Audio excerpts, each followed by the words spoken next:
ഞാൻ ബാലുവിൻ്റെയും ശോഭയുടെയും കഥ പറയുന്നത് ഒരു തോന്നലൊരിക്കലും എനിക്കുള്ളതാക്കിയില്ല. എന്നെ സംബന്ധിച്ചോളം രാഷ്ട്രീയം അല്പം ഇടതുപക്ഷക്കാരനാണ്. ഇറ്റാലിയൻ ഡയറക്ടറായ ഫെഡറിക്കോ ഫെല്ലിയുടെ സിനിമയാണ് ഏറ്റവും ഉന്നതമായ സിനിമ വിശ്വസിക്കുന്നത്. It is very obvious I can do it in more. அடுத்ததாக நீங்கள் பார்த்த அந்த 8.5 இன்டர்கட்ஸ் படத்துடைய இயக்குனர் லிஜின் ஜோஸ். அவர் வெறும் ஆவணப்படம் மட்டும் அதுக்கு முன்னாடி ஒரு படமாக எடுத்திருக்காரு. அவர் கேரளாவில் ஒரு முக்கியமான இயக்குனரும் கூட. இந்த படம் ஏற்கனவே நாங்கள் ஐஎஃப்எஃப்சியில் ஸ்க்ரீன் பண்ணோம். நம்ம சென்னை சுதந்திர திரையிடப்பட்ட ஒரு படம் தான். அதை இன்றைக்கி திரும்ப நீங்கள் பார்த்தீங்க. ஸோ அதில் வந்து ஒரு ரொம்ப முக்கியமான படம். ஒரு இயக்குனருக்கு அவர் செஞ்சிருக்கிற ஒரு மிக நேர்மையான ஒரு மரியாதை தான் சொல்லணும். அந்த அளவுக்கு ஒரு நேர்த்தியாக எடுத்திருக்காரு அந்த படத்தை.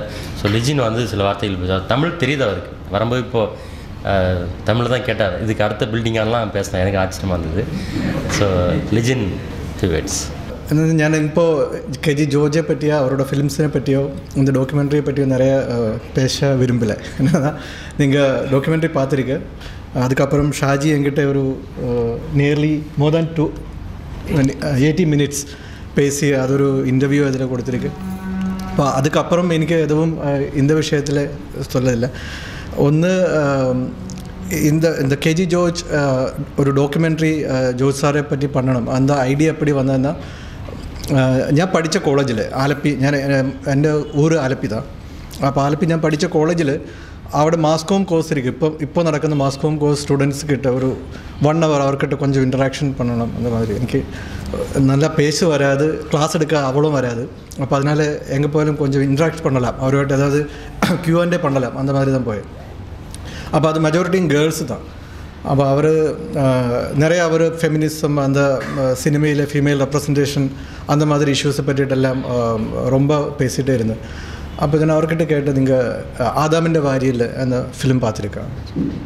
அப்போ sad reality, none of them have watched ஆதாமிൻ്റെ ഭാര്യയിൽ, and they didn't know about KG George, which was really shocking for me.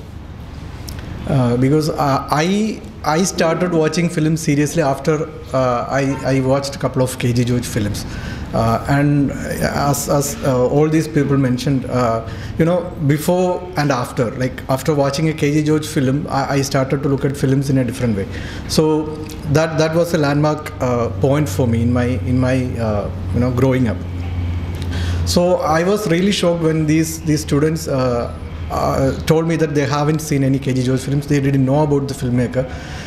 So I was discussing the same with my friends, and it kind of made me realize how this particular filmmaker was kept out of the discussion.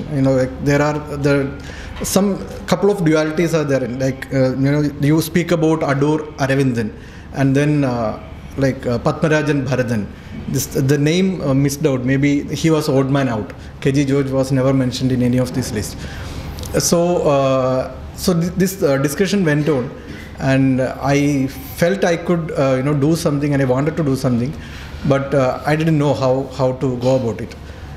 So finally, a friend of mine who is also a writer, she was planning to. She started doing her PhD on another filmmaker, and she was disillusioned after a point of time. Then she was worrying why she didn't do about KG George and his films. So this discussion actually kind of made this documentary possible. And it took a long time because of so many constraints, like time, money and all that. But I didn't want to compromise on the quality of this documentary, because that's the only thing George sir want me in the beginning. When I asked him, can I do a documentary, he wasn't interested. He said, okay, it should come out well. So I didn't want to disappoint him. And after I made the first cut, I took it to him, and he watched it, and at some of the points I saw him crying, and it was really touching. So that's the biggest take home for me from in this whole thing. Other than that, I think the purpose of the documentary is again taking KG George's films to new audiences. I mean, I think those films deserve to be seen by a wider audience. So part of that is being happening right now here, because a group of people in Chennai who, some of you might have seen his films, some are new to his films. So those people who are watching his films for the first time, I hope you will watch more films and you will talk to more people about his films. So in that aspect, I'm really grateful to Tamil Studio and Arun and Shaji and whoever made it possible today. And I'm really glad to be here. Actually, I wanted to stay back in Kerala. I didn't want to come over for the film, but Shaji insisted that I should come. And as I told you, I don't have too many things to talk about the film other than what is covered in the interview. But if you have any questions, I'm happy to answer them, and feel free to criticize as well. I mean, I don't think this is a perfect film, and this is not like an all inclusive work that is that covers everything about KG George and his films. It's nothing like that. It's just an intro to KG George films, because you can make 2 hour films on again like most of his films itself. There are too many layers and too many meanings into them. So it's just an introduction to the KG George films for the coming generations. That's all about the film. And another small thing is there is a connection between Srinivasan sir and me. You might not know about it. I worked as an assistant director in the film that that was, I think that was your first film as a music director, Sita Kalyanam. Oh, you are? Yeah. Oh, okay.